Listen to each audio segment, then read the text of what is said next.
Welcome to Nitpicking Nerds. Today, we're here to stop you from making some critical mistakes. We have 12 cards that Commander players are using wrong.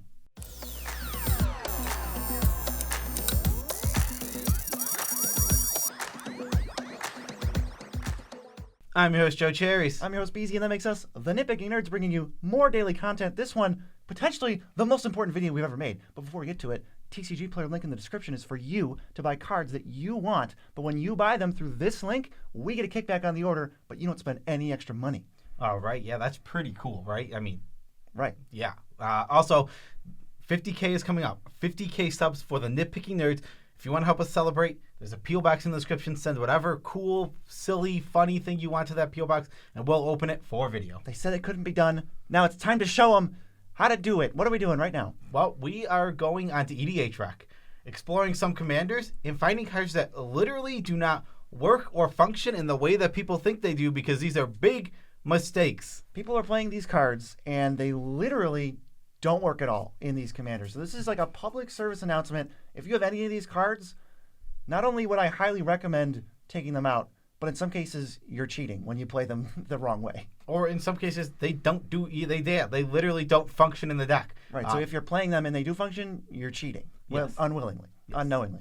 Let's get to the first one. So we have Arcane Signet and Commander's Sphere in Emrakul, the Promised End. Now, for some of these, you might be thinking, well, yeah, people always can play the wrong card, but how bad is it? Well, we have percentages. You can go to EDH Rec and find every single one of these. Arcane Signet is in 11% of Emrakul decks, and Commander's Sphere is in 6% of Commander decks. Cherries, why does this not work? Well, they say add a color of your commander's color identity. Emrakul, the Promised End is colorless. It has no colors in its color identity. These cards are actual, factual, dead magic cards in this deck. 11% of the playing Arcane Signet, it doesn't work. And the 6% playing Commander Sphere, it doesn't work. They're just sitting in the deck, and they will do nothing. Commander Sphere is literally 3 mana, draw a card. That is awful. Yes, they cannot tap for mana. They just cannot do that. Take them out of your Emrakul decks right now. The next one, very similar, but it's a different type of mistake. This is Myriad Landscape in Kozilek, the Great Distortion. It's in 20% of Kozilek decks, and he's the most common colorless commander. So 1 in 5 people are playing Myriad Landscape, and the reason you cannot sacrifice Myriad Landscape to find basic lands is because you can't play mountain, plains, forest, swamp, or island, and wastes does not have a land type. You cannot fetch them. And because of the weird wording, they have to share a land type. So if you even get 1, you cheating. And getting 1 is terrible. The card is only good because it gets exactly more than 1. The next one, this is a huge one. I was so surprised. Flayer of the Hatebound in Chainer Nightmare Adept. It is in 45% of Chainer Nightmare Adept decks. Almost half. What's wrong with this one? Well, you see, Chainer actually says you discard a card and you can cast a creature from your graveyard this turn. What? This is how this happens. Flayer of the Hatebound wants to see things come out directly from the graveyard. With Chainer, you cast the creature. It goes onto the stack and goes from the stack to the battlefield, meaning Flayer does not trigger. Yes, it Yikes. will never work at all. Probably should come out of all those decks. That's a big one. Yeah, it's just not very good, and I understand there's probably more reanimation in the deck, but the reason it's in the deck, for probably 44% of the people, there's 1% who know this interaction and put it in anyway, Yeah. Is yikes. It's just not going to work. It doesn't work that way. Yeah. It's like the number 1 creature. When you scroll down, it's like, this one. Ugh. Yeah, Flayer the Hatebound absolutely does not work with Chainer. It works with other reanimation spells, not Chainer. Right. Next, we got a newer commander. This is Volo, and people are playing Guardian Project, 16% of decks, and Parallel Lives, 14% of decks play these.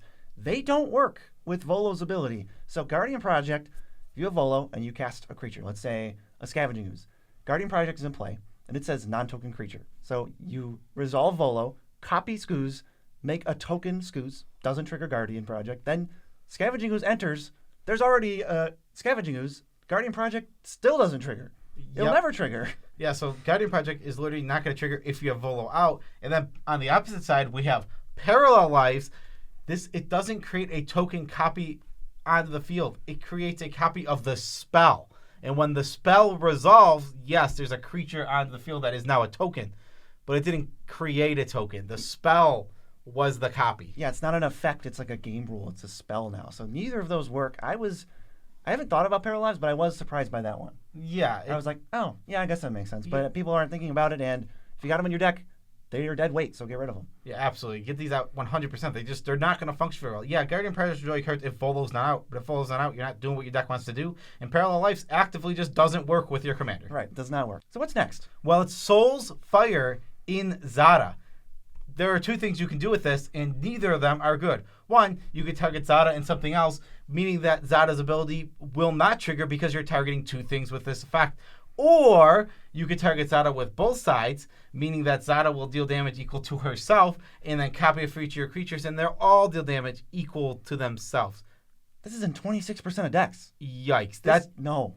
That doesn't even come close to working how people think it does. It is not remotely close to a good card. It's either wipe your own board or a bad magic card. A bad magic card. You gotta remember that Zada says the spell only can target Zada, so it can't target Zada and your opponent. That's not how that works. This is not a finisher.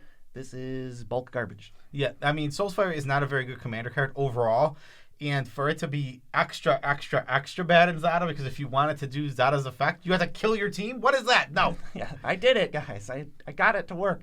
All right, this next one, this card does function in the deck, but I still recommend cutting every copy of it. It's Reliquary Tower in Marin of Clan Neltoth, and we'll just also add every other graveyard commander ever. This is in 15% of Marin decks, and I just cannot figure out why. I mean, I get it. I do understand it. The idea is she's always drawing you a card very often. So when you're putting cards in, you don't want to have to discard. What's the point in that? This is a graveyard deck. You're playing a graveyard deck. You want to be able to discard. Discarding is actively helpful to graveyard decks. We don't want Reliquary Tower. If somebody forces us to draw 17 cards, I want to discard 10 of them. I would love to. Honestly, I would love to discard my Nether Trader and my Bloodghast and my Flashback spell. Thank you very much.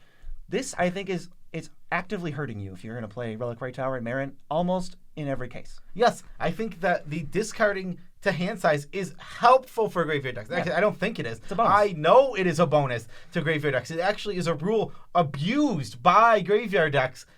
Do not play Reliquary Tower in your decks that are focused around the graveyard. I haven't looked at this one, but the only worse one I could think of is Reliquary Tower in Get Rog Monster. That would be the only worst one. Oh, no. That would be so bad. There's literally infinite combos that I would prevent. All right, let's move to the next one. This is Mangara the Diplomat, and the card in question is Rule of Law, 6%. This is the facepalm video. Yeah, it is. Like, every single one of these is just an absolute, like some of them are like, oh, I see how you made the mistake. Flare the Hatebound. It's not completely obvious. Yeah. This is just like, do you know what your commander does? He says he draws a card when other players cast 2 spells in a turn. They can't do that if Rule of Law is out. I get maybe wanting to play some kind of stacks deck, but don't play Mangara. That's not a stacks commander. You're preventing them from doing all the stuff that draws you cards. Just don't play the commander, or don't play Rule of Law and then actually get a benefit from the commander. What the heck is this? One's so weird. It's such a mistake. It just feels like such an oversight. Yeah, they can still attack you with 2 creatures. You can draw a card that way. But why? The best part, and by far what makes Mangara the mono white staple card draw engine that it is the fact that everyone has to double spell on commander. That's what's going to do it. If Rule of Law's out, nobody's double spelling, and Mangara's not triggering, and this card stinks then. Yeah, Rule of Law's good, but it's just like, why play it here? This does not seem like the location for Rule of Law. Not even a bit. This next one is another one that was kind of confusing. This is Zaxara the Exemplary and Elemental Bond. Elemental Bond says whenever a creature enters the battlefield under your control, if it had 3 or more power, you draw a card, and this does not trigger when you make a Zaxara Hydra token, and I quote, the Hydra token enters the battlefield as a 0/0 creature. Any abilities that modify or trigger on this event apply. After the token is on the battlefield, but before any player can take actions, +1/+1 counters are put onto the token. Now I know exactly why this one is very confusing. A lot of cards say either creatures enter with +1/+1 counters, which does work with Elemental Bond. That's not what Zaxara does. Zaxara makes a 0/0 Hydra, and then, all in the same ability, puts +1/+1 counters on it.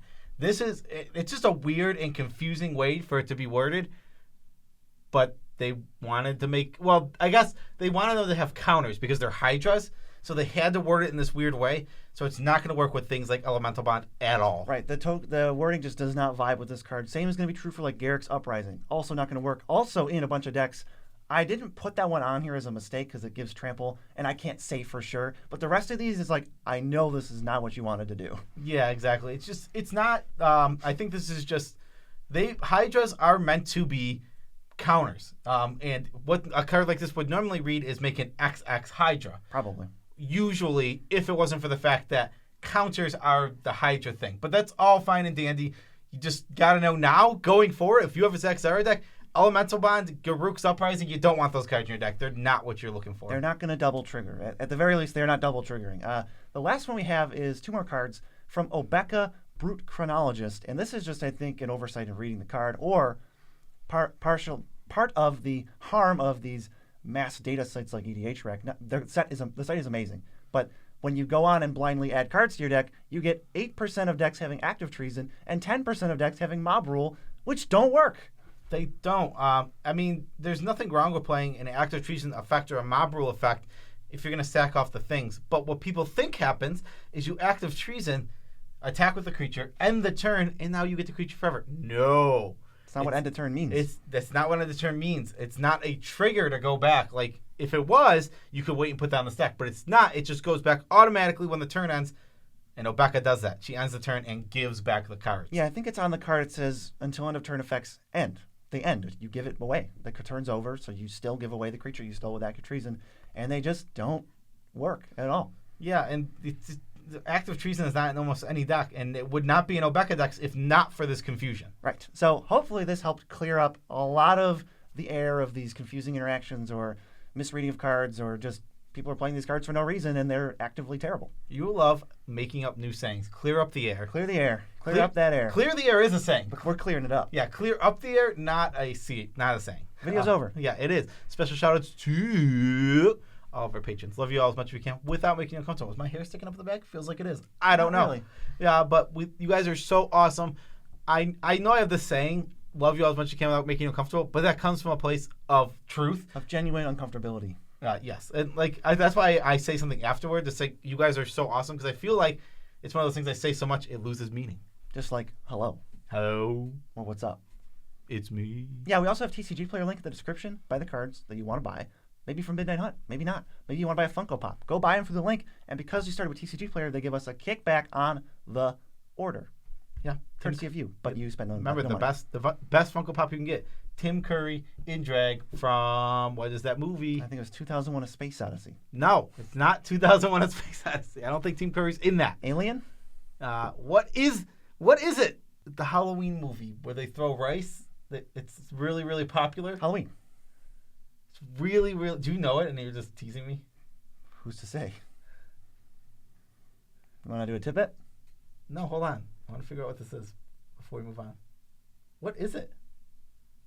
Finally got there. Rocky Horror Picture Show. We definitely had to cut, and BZ was trying to give me clues, and I couldn't get there. Rocky Horror Picture Show. That's what I was thinking. That's the one, the Funko Pop you need. Also, we have Discord. Come hang out, play Commander. Come talk about cards. Come share memes. Come DM us for deck advice. And also, there's one more thing we're doing at 50K. Joe, what is it? Well, we're having a P.O. Box video, meaning any fan can send anything. That's appropriate. PG channel.